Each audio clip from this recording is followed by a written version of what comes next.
Hi, this is Penuel the Black Pen. Just want to have a conversation. I'm hoping it won't go over 30 minutes, but I want to cover a few things just about my life and about some of our current affairs. So I've had this page for a few years now, and for the last year or 2 years, it was at about 40,000 followers. And I think because of some of my posts on Facebook, I'd been censored quite a bit. And I wasn't getting as much traffic.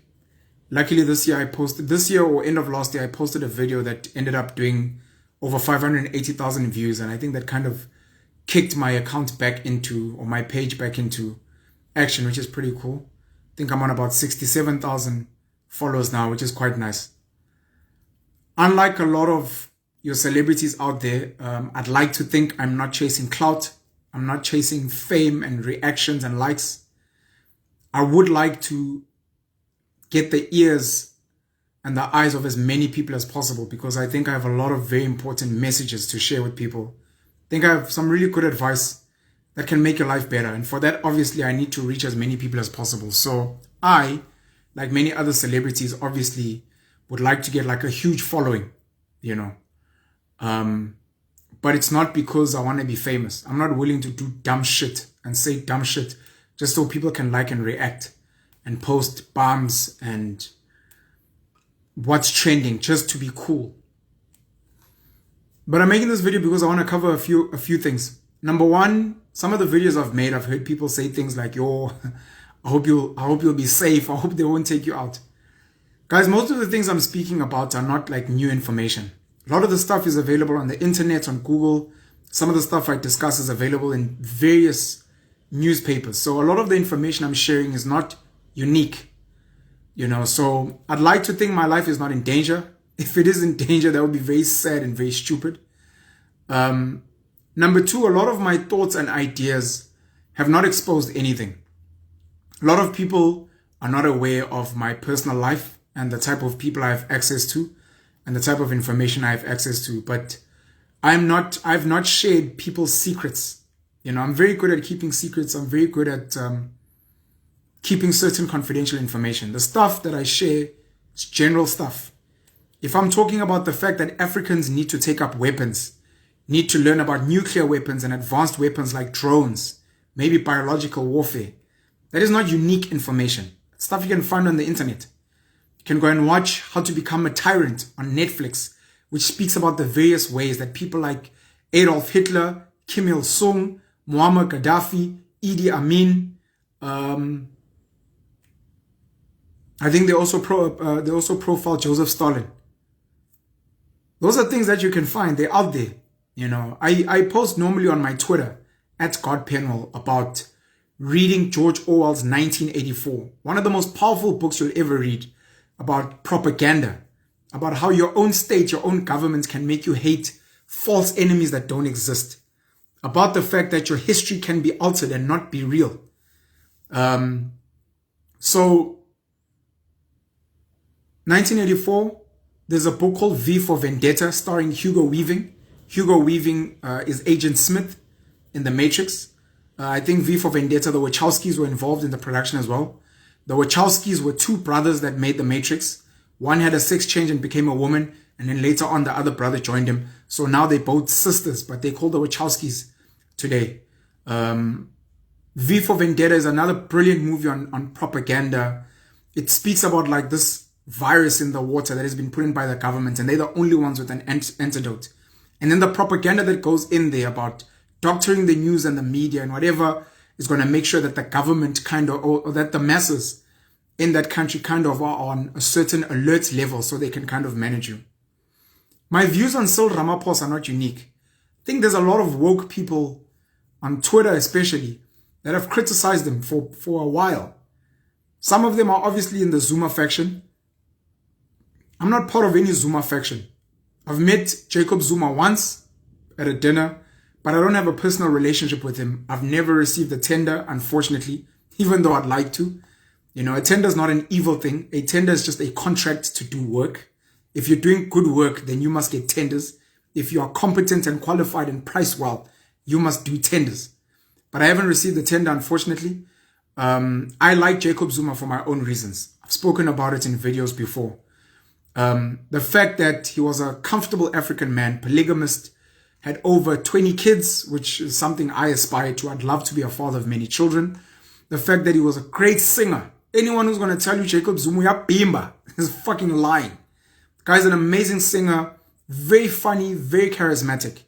And more importantly for me was just watching a man that was under so much pressure and attack in Parliament. Musi Maimane, John Steenhuisen, other opposition parties were constantly attacking him in Parliament. He was getting slashed by the media. News 24 and all these other big newspapers were destroying him every day, speaking about the Guptas amongst other things. He had his rape trial, of which he was acquitted. We don't know if he raped Ukwezi, but we know he slept with her because he did confess. So we don't know if she ever received justice. She passed away. May she rest in peace. But he was dealing with that strain. On top of that, you have to balance these wives, balance these kids, deal with your own cabinet, try and run and manage a country, deal with the Guptas, and probably a plethora of other business people that are trying to eat in this country.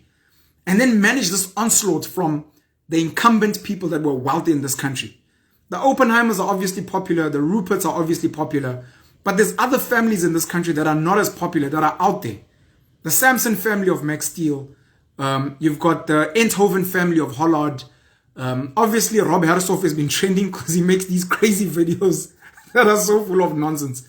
I met him last year, luckily, because a video of mine trended. And he reached out through his people to meet up with me, which I appreciate so much. Doesn't mean I'm captured, which is part of the small brains we have to deal with in the world. That if I take a picture with Cyril, oh, should to say I'm trying to Cyril. No, I took a picture with Cyril because I met him. Zuma, is part of the Zuma faction. Obviously, if your brain is small, you'll assume whatever, because I know that perception equals reality. So if you see Trevor Noah playing tennis with Bill Gates, if you see me taking a photo with Bill Gates, I guess it's done. I'm gone. I'm on the other side. The fact that I make videos saying my mind, speaking my mind, trying to educate you guys on how the world works, clearly doesn't matter to a lot of people because our brains are not the same size. So we have to deal with people that are small-minded. Earlier today, I think I posted a video, or yesterday, about how Africans in particular need to understand that you need weapons. You need to fight. Land has always been fought for. The Ottoman Empire, the Roman Empire, colonization on this continent. If you look at what Christopher Columbus and the guys did in the Americas, if you look at what's happened in Asia, even in the times of Abu Genghis Khan and the Mongolian Empire, people have been fighting for land forever. If you look at Ushaka Zulu, for example, Umshweshwe Lesotho, when he was fighting Afrikaans people with the Free State and he ended up giving them a piece of land.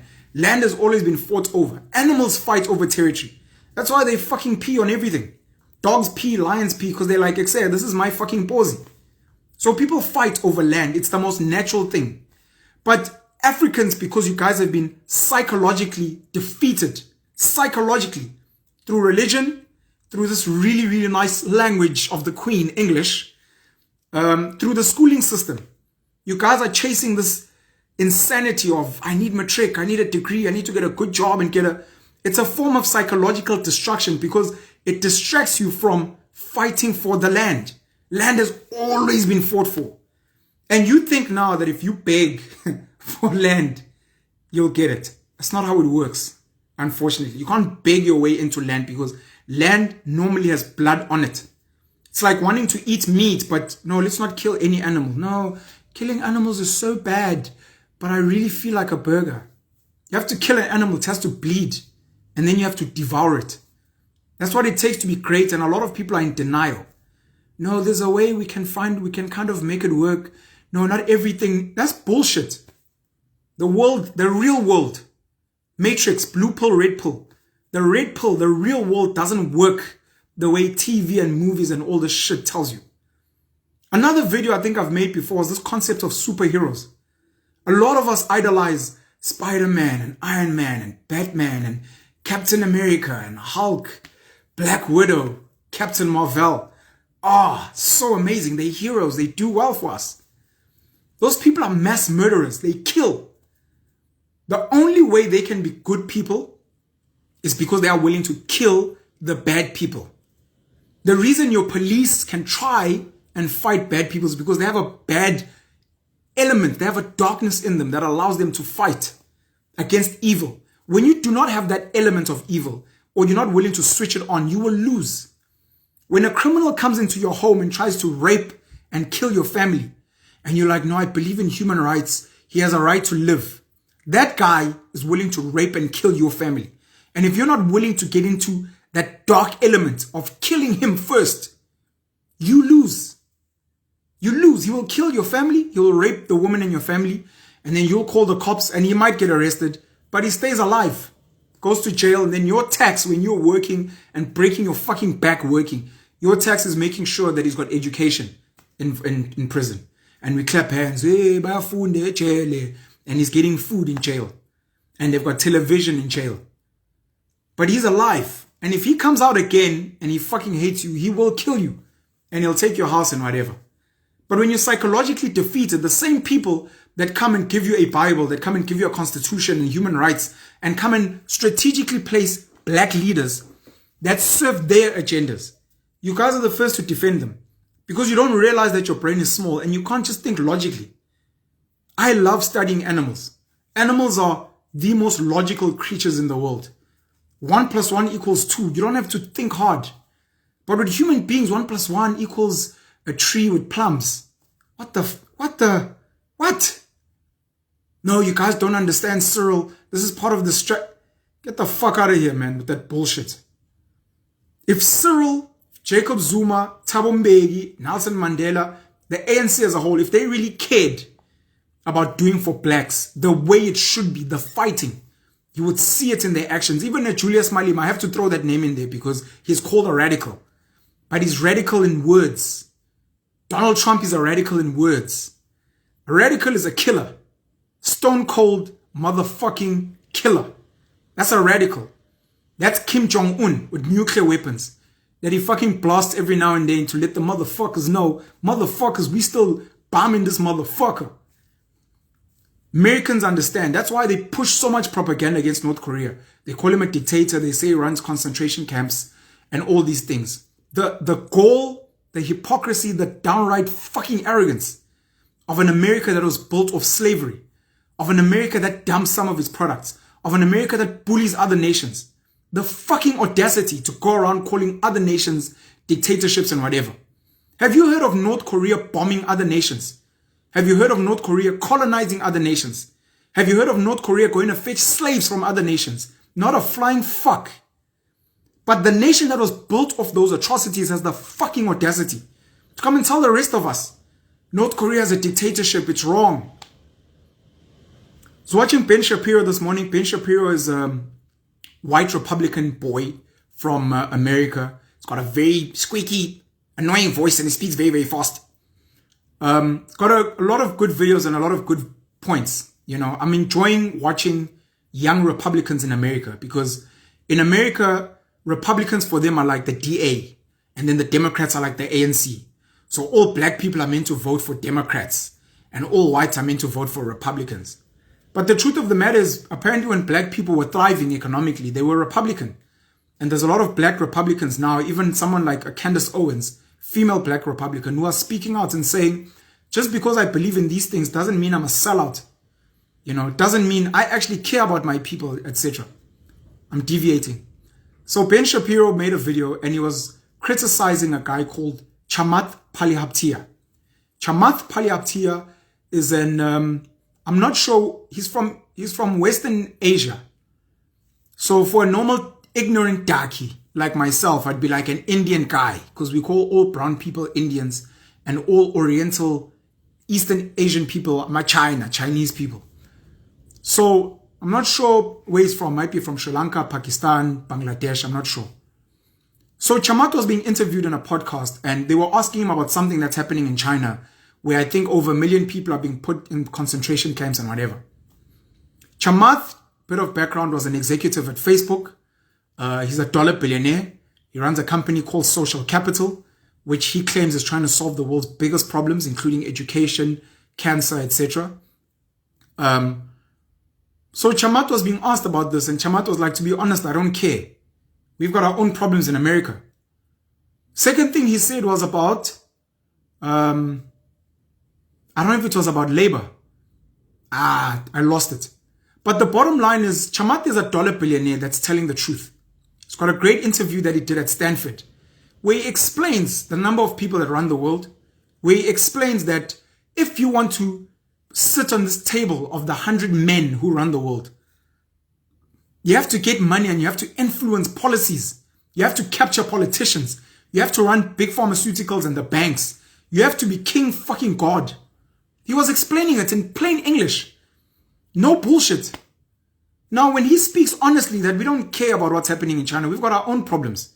And it's like America and all these guys are hypocrites because they pretend to care, but they don't.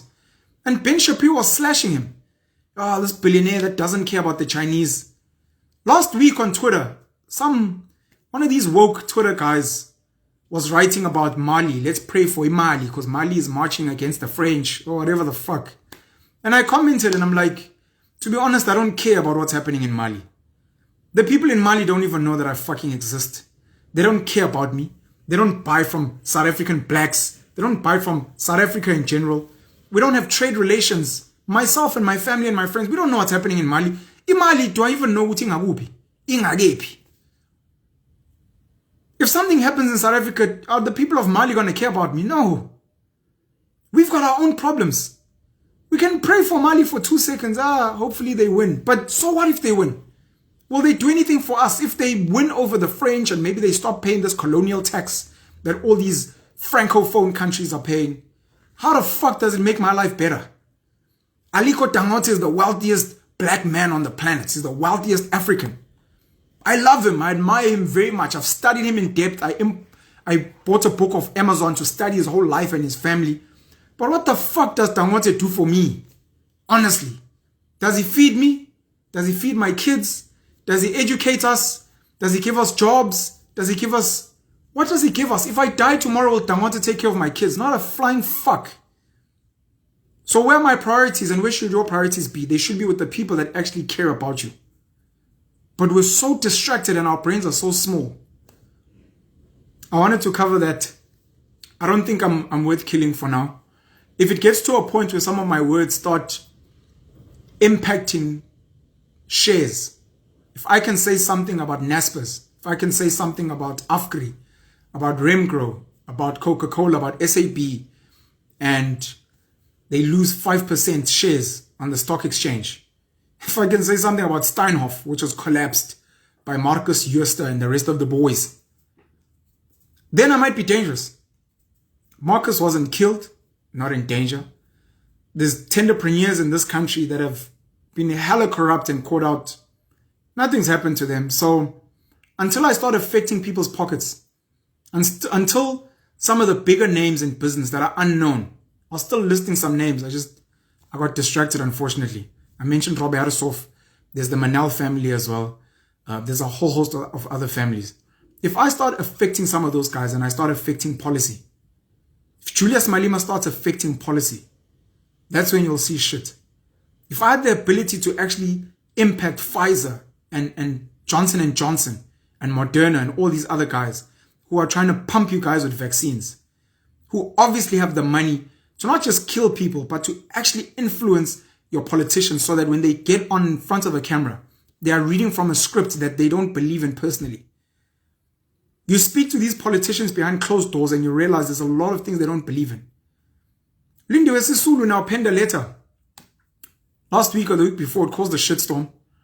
And she was talking about our constitution and how fucked up it is. Duh.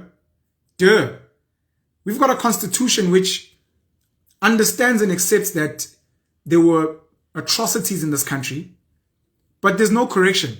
There's no give black people back. No, don't negotiate. Nothing. She's aware of that. She implies that our judiciary has been captured. We're aware of it now. We've seen it. But Lindiwe Sisulu is being convenient, man. She now wants to run for president come, I don't know if it's end of this year or whatever. It's convenient. It's nice. So all of us are going to be like, hey, lo mama lo, foot muhle. Lo mama lo muhle fethu ish. Ya no sengathi uyakhuluma mfethu umzweli. Ushilo awuqinisile futhi. Yabo leyo nto leyo. But that's politics. That's what the fuck politicians do. We all watch WWE. Most of us, I hope, know that it's fucking fake, the bulk of it. But we still watch it and we're entertained. So now it's nice when Lindiwe Sisulu speaks like this, because now we're entertained. She's been in power for 27 years. She's had an ability and platforms, multiple platforms, to raise a lot of these things. To question what happened to the Freedom Charter. To question what happened to Robert Sobukwe no Bantu Bigo. Did they ever receive justice? To ask about, I think, IAPLA, the PAC military wing, of which some of their members are still in jail. She's got these platforms, like all the other ministers. She's saying it now because it's nice. We're like, Sisulu must be the next president. Come on, Amanja. But it's politics. The job of a politician is to try and tell you what you want to hear so that you can vote for them. So they get power and get access to tax money and get access to sit with the richest in the country and then decide on policies. Unfortunately, the policies, because they know the rich have got the ability to kill them, the rich have got friends around the world that can do something to harm them. The poor, the best they can do is burn a library. But the poor are fine because you just feed them a little bit.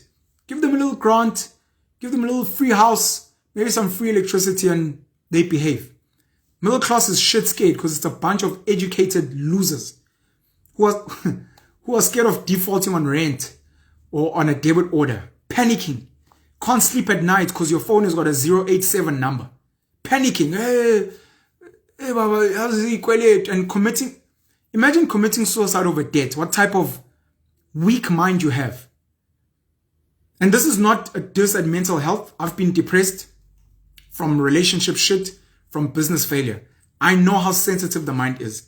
But imagine we're trying to fight in this world. We're trying to get land. We're trying to get money. We're trying to fight the biggest wolves in the world. And you're willing to commit suicide over 200,000 Rand loan from a bank. Now you want to go up against Izinja that actually fucking murder and that have advanced weapons. Doesn't work. So I call bullshit on Lindiwe Sisulu's letter. Brilliant letter. I know Mtebo Dlamini was working for her. There was a time when he was questioned because was Swatini. Why does he have all these privileges, whatever. I wouldn't be surprised if he wrote that. It's pretty cool. Some of the things that were in that letter, stuff I've raised before. Really triggering stuff. Really cool stuff. Gets the people going. Gets the blacks fucking excited.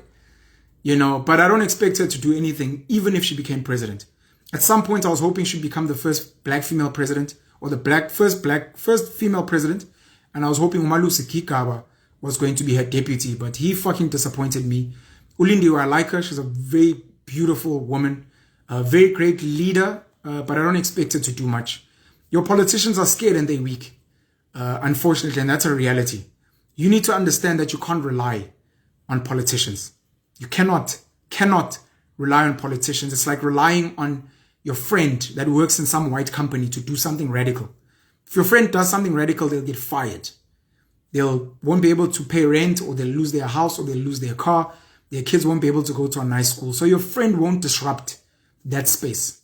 Your politicians are similar. They earn salaries that are paid from tax. The bulk of tax comes from rich white people. You can say, yeah, but we pay VAT too. Your VAT is so fucking negligible. The bulk of the tax comes from rich white people, on top of the fact that they captured directly. They get given money, they get given board seats. If they're not getting board seats, it's either given to their kids, it's given to what's happened to Cyril, his brother sits on some boards, it's given to other family members and friends so that they can be your proxy. Donkey English, your proxy is someone who sits on your behalf, you know, and who's your voice there. Cyril Ramaphosa took Shanduga because apparently he's not meant to have a conflict of interest. Ring-fenced and collected the Shanduga, gave it to his mate Uphuthuma Nhleko, who runs Pembani. Uphuthuma Nhleko was babysitting that little bad boy on behalf of Cyril until Cyril, I guess, leaves politics again. Pembani's got a joint property fund with Remgro, yeah, Johan Rupert. Pembani is very competent black. He was the chairman of MTN. Very competent, highly educated, speaks well. You won't see him in the news making a lot of noise.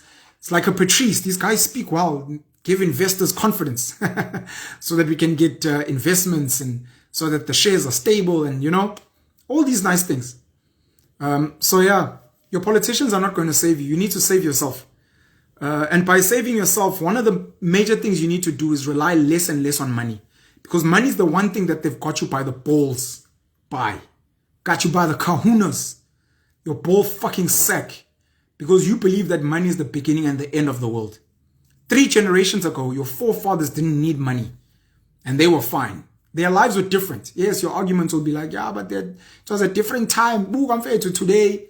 Those are excuses because you are now defending your selling out position. When I'm telling you to go and grow food, to build your own house with your own hands, when I'm telling you to get guns, and I'm telling you can find a life outside of money, you defend money and don't realize that inadvertently you are defending the people that control money and that are in power. You have become the sellouts that you complain about, which means if you were given the same role, same seat as Cyril, as Jacob, as anyone else, you would also defend money. It's easy to call out guys at the top, of course, because we're not there.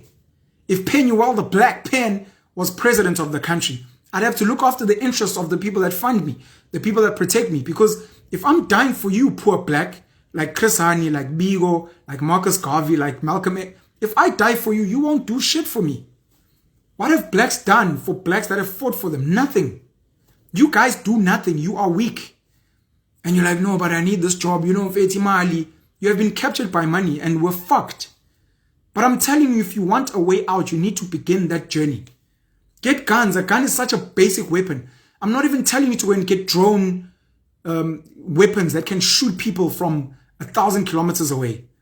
I'm not even saying let's put together a team and go to Russia and go to North Korea and build relationships with Kim and Vladimir and say, look, we want to be part of the nuclear program because we want to learn how to build our own nuclear weapons.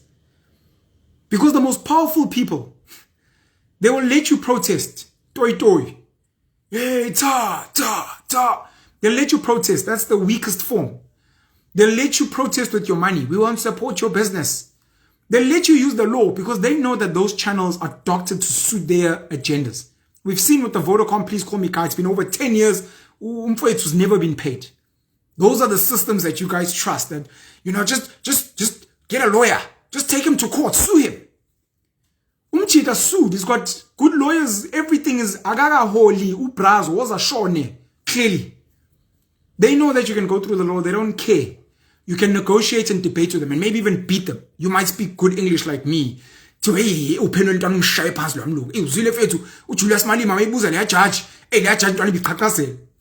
don't mind all of that. But as soon as you hit their money, and then as soon as you're speaking violence, which is what happened with Umkhonto weSizwe, that's when the most powerful people are like, hey, these people actually want to kill our wives and our kids.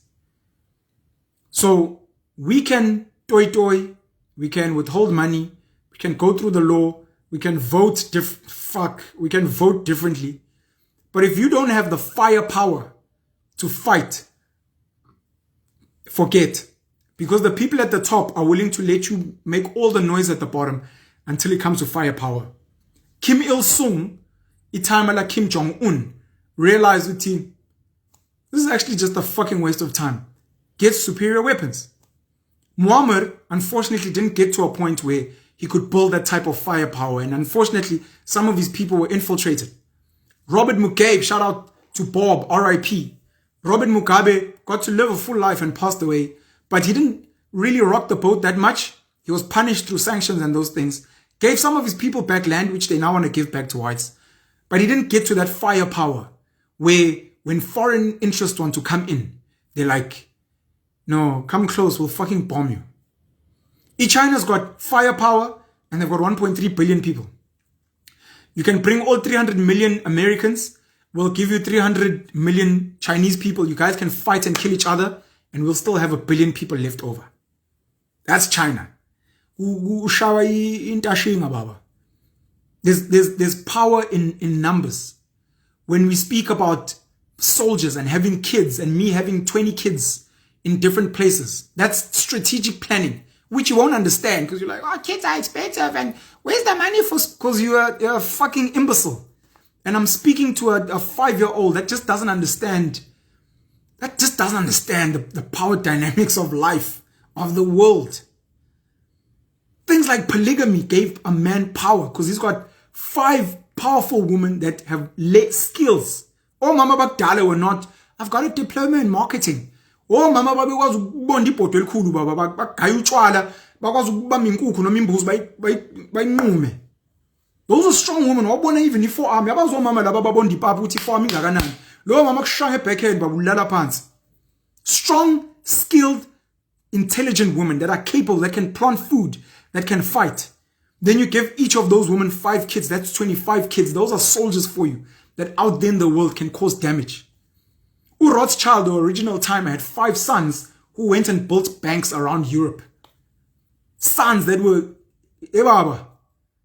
Umsholozi manje ubaba. It's got Tutuzani, who's kind of doing well. He's got good relations, I think, in the Middle East. He's got Ukuku, who's currently now writing stories and pushing propaganda. Their own form of propaganda in production. Umahlomo, the wife. You've got Uzalo. You've got Durban Jen. I think she was doing, there was some Zulu thing. I forgot the name of this thing. But that's work. Those are kids that can do things for you. When school fees, it's fine. We can't all be leaders. We can't all be lions. Look, I understand, Shane. It's scary. Not every man is willing to walk into a ring and fight Mike Tyson and take the hits and get knocked out. But Tiwa Baba, you got into the ring with fucking Mike Tyson. The rest of you would rather watch from a distance and be like, hey, uzokshaya, hey, ugadu yashaya nalomfethu. You're scared, it's fine. Brad Pitt plays Achilles in the movie Troy. And there's a little boy, I think it's a boy, he looks a bit girlish. There's a little boy who comes to fetch him to come and fight a huge warrior called Boagrius. I think it's Boagrius. And when he fetches Achilles, he says to Achilles, the man you're about to fight, he's the biggest man I've ever seen. I wouldn't want to fight him. Brad Pitt as Achilles looks at this boy and he says, that's why no one will remember your name. Power. Powerful. We don't all have the same disease of wanting to make the world better. A lot of us are followers and we just respect the status quo and when we all have to go Lucy and come, we're like, oh, well, that's what Ushaba says. When Cecil John Rhodes, Jan Smart and the boys are like, you must go work in the mines and the factories, like, hey, now you've got your Nelson Mandela and your babies who you want to be a CA and an engineer and a lawyer. You're like, no, I want to earn well. You follow whatever script is being given to you. You never take a step back and actually ask, am I living intentionally? Do I eat the food I want to eat? Do I look the way I want to look? Do I own myself? This English or this Zulu is khulumayo or hierdie Afrikaans wat ek praat so mooi. Is it my choice? Is this my desire? Am I in control of my life? Or am I just a program? From birth, there was this language chip put in my head and then this Jesus chip. And then I was given dreams, which were not even mine. Go get Matric, go get a job, and then go get married and have 2 kids, and then send them to a good private school and travel the world. And, oh, I think I've lived a great life. And is that even your life? Or you've just been following the script. And wherever you win, you carry on going. So if you are past scale, you're like, no, I think academics is for me. If you blind your lane, you're like, no, I think bafana. Or you stop every time you trip. If you're failing at school, like, ish. Maybe when you get to varsity, you fail. Maybe when you get to a job, when things go sideways, you're like, hey, let me actually look at something else. What is it going to take for you to actually take a step back and just be like, let me just unplug for a bit. Let me go be a chimpanzee somewhere in Makai. I'm saying I know to somewhere far away is Lalini. Go off in Vaba. And just relax and be like, hey, what do I want of my life? What am I trying to achieve? And what's happening in this life thing? Do my kids need medical aid in private hospitals? I mean, our mothers and aunts were delivering babies. Do I need this fancy medicine? A lot of you are even scared of death. If they're not scaring you with money, they're scaring you with death. Guys, death is the most natural thing on earth. We're all going to die. Fuck. We're all going to fucking die. It's a matter of when you die, how you die, and if you live the full life. But don't be scared of death. Death is a part of life. Uzo dodge COVID, shawe pass. Uzo dodge pass, shawe HIV, ngobuthanda ucansi. Uzo shawe HIV, ntombazane phihlizi ingqondo. Next thing, you suicidal and you commit suicide. Don't be scared of death. It's the most natural thing. Buck know they're going to be eaten by lions. Lions know that if they fucking sleeping on the job, vultures and hyenas are going to take them out. It's life. But you must live a full life and you must mitigate risk. Mitigate risk. Lower the risk of things in life. But you must still live life. You must still attack it head on. Men are scared of violence today. They've been feminized. Not only feminized, men are now children. Speaking to a man is like speaking to a 5-year-old girl. No, Mfethu, violence is bad. We must find another way outside of violence. You know, men who are violent, it means they can't articulate themselves well. The most articulate, the richest, the whatever guy is going to come fucking pump a pump gun in your fucking head while you're trying to negotiate with good English. No, you know, when I reference the, you know, what Friedrich Nietzsche said when he was quoting Frantz Fanon, ooh, you have to have violence. It's part of being a man. It's part of domination. It's life. Take it. It's yours. I should have been a fucking actor. The other point I wanted to mention, sorry, I just touched on men and being feminized. A man that has not embraced violence will not be able to defend his family, even when his family is about to be killed. Jordan Peterson says, a harmless man is not a good man. A good man is a dangerous man who has it under voluntary control. He makes an example of Beauty and the Beast, where in the Disney movie, because I love movies, I'm a movie connoisseur. Christopher Nolan, David Fincher, yes, sis, I'm a huge movie connoisseur. The latest Don't Look Up by Adam McKay. Anyways, Jordan Peterson uses Beauty and the Beast as an example, and he says Beauty is not attracted to the man. She's attracted to the beast. But she loves the beast because he is a beast. But he knows how to be tame in front of her. A good, intelligent, thoughtful woman wants a man who is extremely dangerous, but that she can tame. He is like a pit bull that only listens to her. When she's, come boy, you're like, no babe, I'm coming, I'm sorry. But when barbarians are at the fucking gate, you're the guy that fucking steps up and you're like, baby, hide the kids. Nyabuya mantu. Ulandisa gila, ulandisbam, uhamba nequpa self. Utawati nyoshangana nomsunwenja la egate ngizuthi ithini indaba yakhe. That's a real man. Those are the men that dominate the world. Afrikaans men still have that. I see Muslim men on a journey of building that alpha sort of situation. Russian men have it. There's a lot of especially the Texan West, the Southern Americans, some of those Texas fucking hillbilly type O's, they still have that thing. China is now on a process to masculinize. I'm making up a word here like Shakespeare. Masculinize TV, more male role models. Get men to find their dominance again. And when the soft feminized man who believes in human rights and equal life and no, let's speak it out and talk it out and not, when that guy goes against Injembi, you will see what will happen. Injembi will fucking dominate him. It's one of the reasons why Zulus dominate other tribes in this country. It's the reason why Afrikaners dominate so many people in this country. It's that alpha thing. While you guys are speaking the greatest of English and watching Penuelism, the black pen on Facebook and liking and like, oh my gosh, ukhuluma grand. Melu shy push up, melu shy squad, melu qubula insimbi, melu tholi spam, melu tholi sakila, melu tholi mvubu. And you must not be scared to use those things because life is a fucking jungle. Don't let these people lie to you. We're fucking animals and this is a fucking jungle. Last point I want to make. Sibonga Matric apasile. I get very emotional, not upset. I get emotional every time Matric results are coming out because everyone worships Matric results and it's a fucking waste of fucking time because the schooling system is a pile of shit. But yeah, congrats guys. A lot of us went through this. I told you distinctions. For a lot of privileged kids, Matric is a very important step to get into tertiary. From tertiary, obviously you begin your life. You know, the country does, as an economic country, need professionals. Accountants, engineers, lawyers, bankers, whatever the case may be. You know, we need those people and we appreciate you guys doing that. For the bulk of the rest of the kids, having Matric just doesn't mean fucking anything. You're going to get Matric, you're going to get a diploma and a degree, but you still will be unemployed and jobless and you'll be a fucking loser. You know, so it's very sad for me. And again, going back to intentional living. You need to take a step back, especially if you have children, and ask yourself, what do I want for my kids? I'm like, okay, let's put that aside. What does that mean to you? Does it mean your child can speak? Does it mean your child can count money? Does it mean your child knows how to present? Does it mean your child knows how to get information? Ukuthi intwana yami akuthiwa no siye eMoscow weRussia.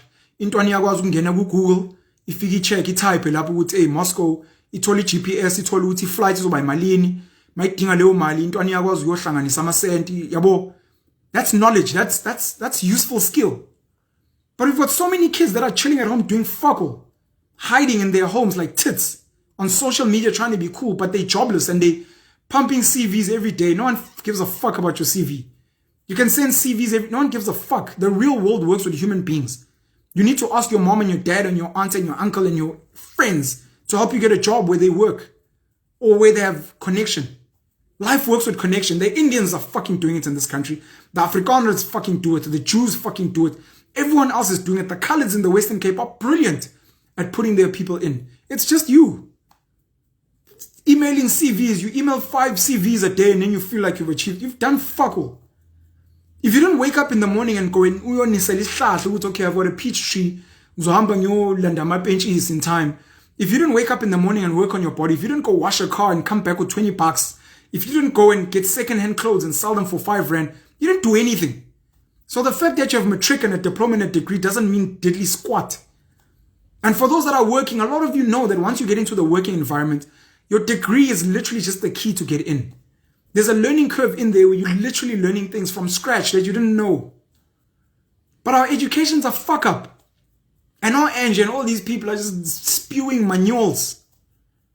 If we can get kids to watch the right shit, do the right shit, this nation could be fucking phenomenal. And I'm building my own cult, Penuelism, named after me. People laugh. Baba, don't call yourself God.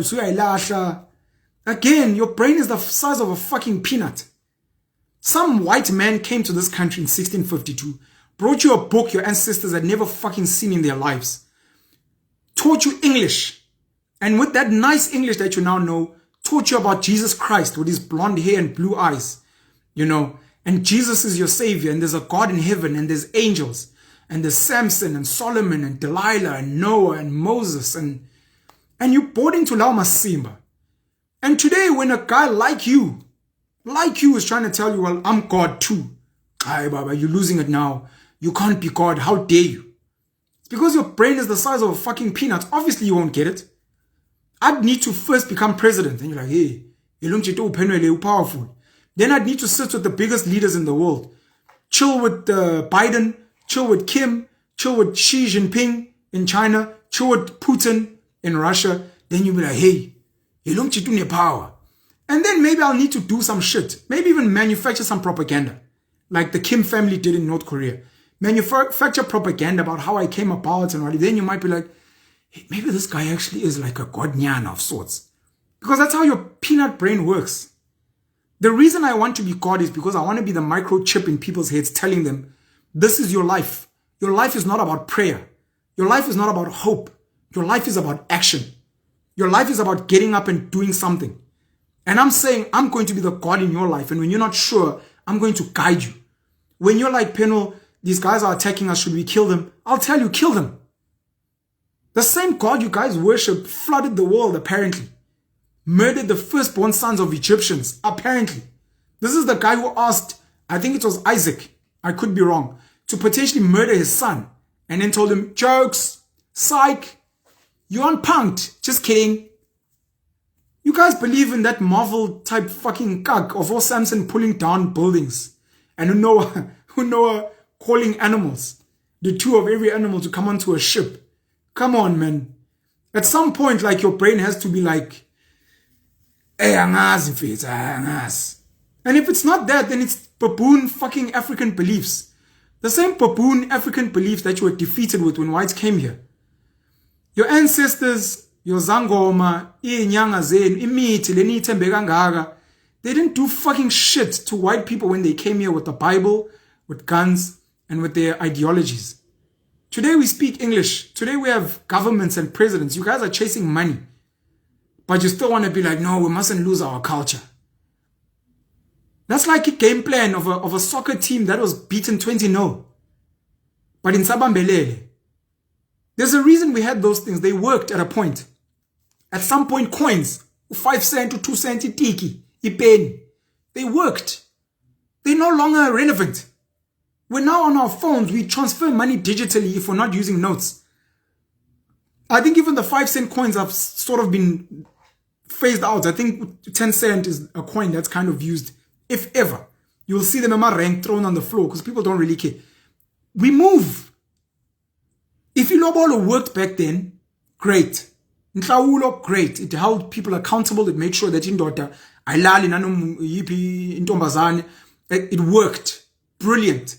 If izangoma, if inyanga namayeza, if it worked, brilliant. We've moved. Angisahlali at that address. I've fucking moved.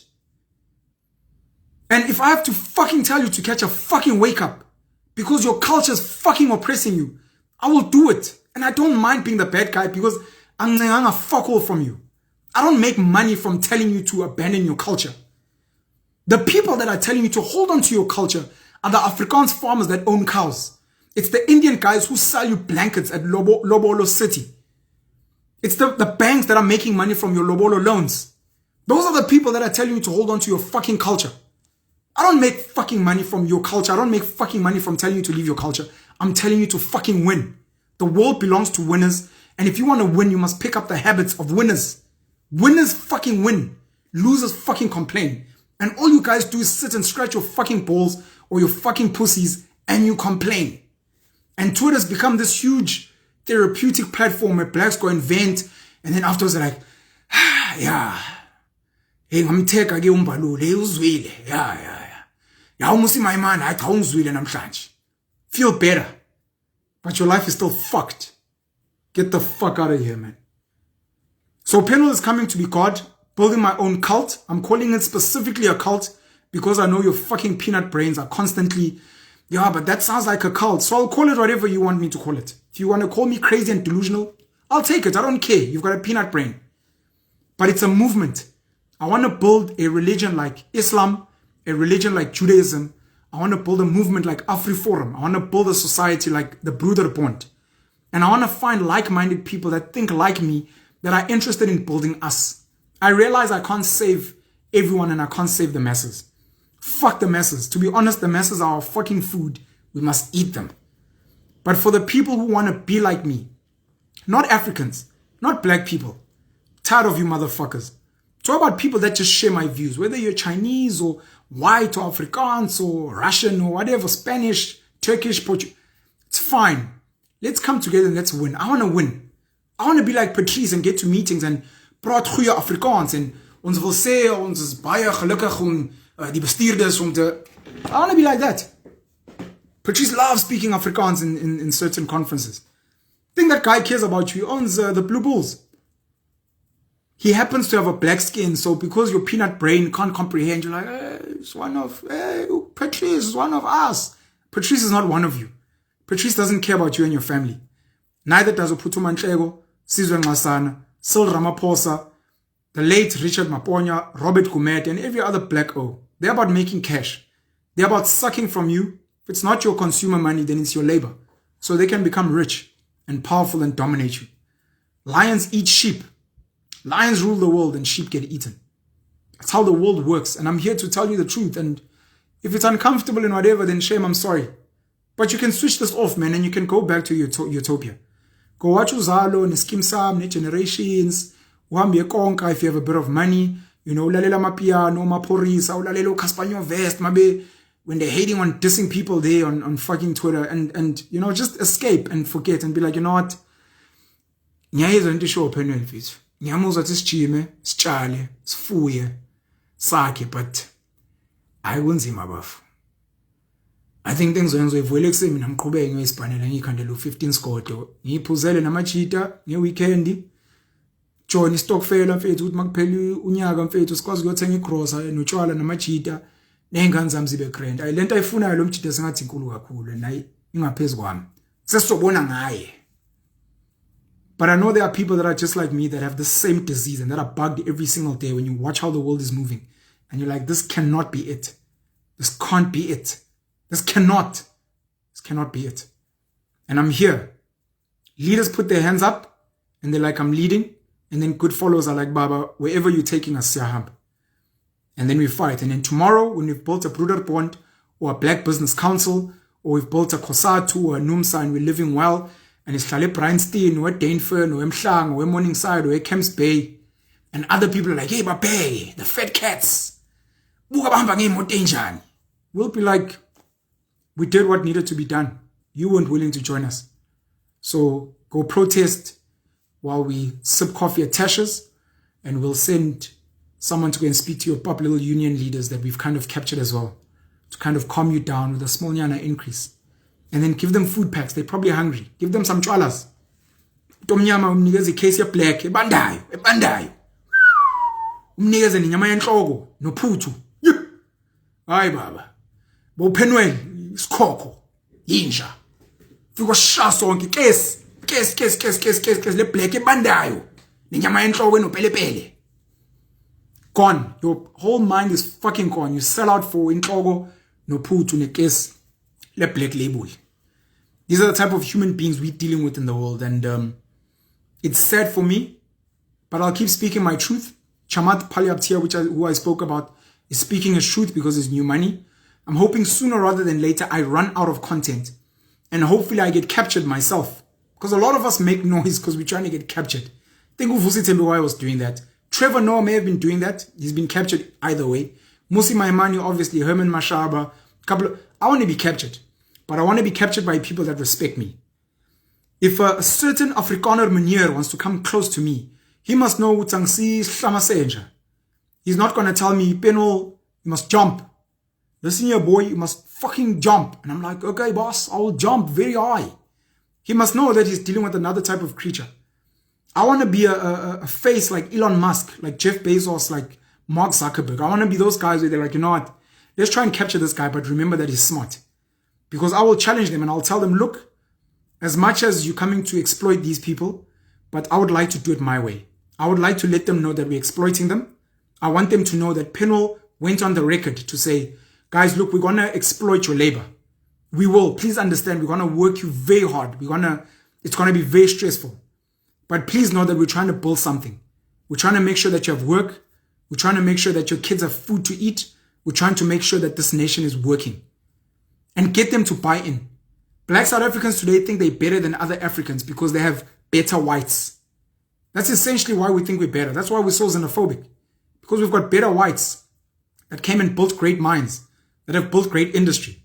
Hendrik van der Bijl, commissioned by Minister Jan Smuts, went and he built Eskom, Sasol, Armscor, Isco. We've got great industries here, great roads, great. So because we've got better whites, siyayitshela. So now if whites are coming to speak to me, I'd like us to have a mano-a-mano conversation. No threats. The threat for me is if we're not going to speak man to man, I'm stepping out and I'm going to carry on just making noise on social media. And maybe one day I will inspire the kid that will come and fucking slit the throats of you and your kids. Otherwise, let's do things I think a bit better. I think a lot of black people are willing to work. They're willing to suffer and struggle, but you must sell them a better narrative. Give them a better leader than Cyril. Jacob Zuma was a great pacifier. We loved Ubaba. Ubaba, even when shit was fucking burning, would crack a joke. A lot of us missed him during COVID because the jokes and the memes that were going to come through his... Imagine Zuma if he was giving all these COVID things. Mis-saying words, cracking a joke here and there. We would have laughed. By the time it's Jova, we would have laughed. We would have taken the vaccine. It would have been a good time. We deserve better leaders, man. Fuck us, but fuck us with lubrication and a condom. As a belief. Please. Anyways, I've been speaking for too long. I'm going to end this video here. Congrats to the Matrics. The year again has just started, of which I understand that time and dates are just a mental construct. Remember to live life. Remember to be happy. Not everything is sad, like I say. I have a really great life. I'm very privileged. I've got beautiful kids. I think you've seen them on my profile. My kids are healthy and happy and they laugh. They've got great mothers. Struggling with access with my one son, but in the bigger scheme of things, it's nothing. Really. I got to see him last week. He's fucking good looking little boy. You know, I get to go to beautiful places. I get to eat great food. I have access to some of the leaders in this country and elsewhere. A lot of you guys supported my books. I've got 13 books. A lot of you guys have supported the books. I'm very grateful for that. And I'm hoping my books, besides the fact that they're making me some money, I'm hoping you read them and they do something for you and your life. Specifically my 3 business books, my book on parenting, and then some of the other books that are about, you know, getting you to think. You know, thinking is very hard. It's not for everyone. It's easier to go dawa and numb the pain, because who the fuck wants to think? But try and think a little bit. I think a lot of us can contribute. I'm hoping as time goes on, those of you that will join the Penuelism movement will do it. We wear black every day. It's a sign of, I'll explain it another day, but we wear black every day. Gym every day, grow your own food, build stuff, add value. You know, join my WhatsApp group. Find other good people that are doing good things. Let's complain less and do more. You know, and when you spend enough time with white people and Indians, they've got so much knowledge to share. A lot of them are good people, a lot of them are scared, and a lot of them are trying to add value. But if you're listening to politicians and other people that are constantly trying to get you emotional and angry so you can vote for them, and then they go and sit with those same whites and Indians who fund them, kind of wasting time, you know. We'll see what happens with Lindiwe Sisulu. It would be nice to have as a president, first official, besides Upumzile Mlambo Munga. It would be nice to have her, especially because she's flaming. I wish she had a daughter. Penuelism, the black pen, as nyonyoba. You know, but take care of your mental health. Things are not that bad. I know we've lost people, but like I said, death is normal. Try and enjoy your time with people while you still have them. Spend time with your family. Contact your mom and your dad and your siblings. Shisinyama, have a braai. You know, as work comes, appreciate your job. A lot of people are slacking at work. You guys get into the office late, especially government employees. You guys knock off early, especially on Fridays. You're part of the problem in this country. If you get a tender to fix a road, fix it properly. You know, if you get a chance to do some work, do it properly. Just be proud of what you do, because that's your work. That's your name there. No.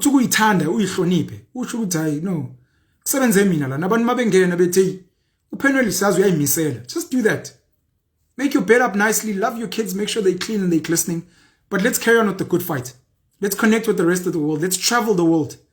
Let's hold hands with the Nigerians. The Nigerians are doing fucking amazing work as Africans. They are my favorite African group because they travel the whole world. They support each other. They're willing to do the darker stuff that you guys still frown upon. Scams and those things. Crime is what builds a lot of great nations. There was the Italian mafia in America. It's colonization here. The Chinese were built off counterfeits and sweatshops.